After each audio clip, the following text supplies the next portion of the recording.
মানুষের আসল আপনার কোন দিক থেকে জ্ঞানের দিক থেকে মানুষকে পরিপূর্ণ জ্ঞান এখন দান করে কোনটা ভালো কোনটা মন্দ বুঝতে পারে।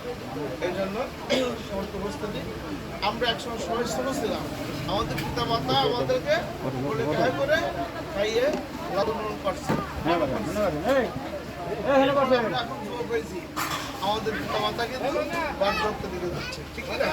এই কারণে আমাদের সেই কথা বলছে সন্তানেরা তোমরা এখন যুবক হয়েছো, তোমাদেরকে এখন তোমাদের পিতা মাতা চাইতে কি শক্তি বেশি। অতএব তোমরা ছোটবেলায় কেমন যেভাবে করে তোমাদের পিতা মাতা তোমাদের স্নেহ করে লালন পালন করছে ওটা আর ভুলে যাও। অর্থাৎ এখন তোমার বাবা কথা তোমার ভালো করে এখন ইনকাম করতে পারে না, ইনকাম করে বড় খাও মারে খাও।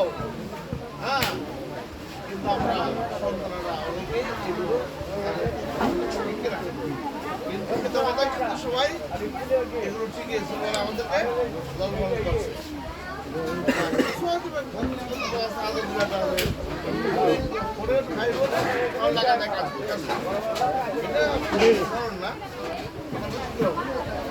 সবাই বড় করছে পিতামাতা, এখন পিতামাতা বার্ধক্যে আমরা হয়েছি চাকরি করি ইনকাম করি, আমরা যেন ফল কিনে ভালো খাবার কিনে পিতামাতা আচরণ করি ভালো এবং তাদের আমার মুক্তার ভাই থেকে খাদ্য ব্যবস্থা করেছে।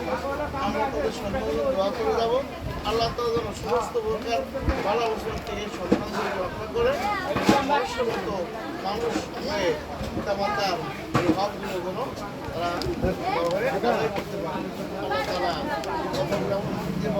সামনে আমাদের সবাইকে এমন আমরা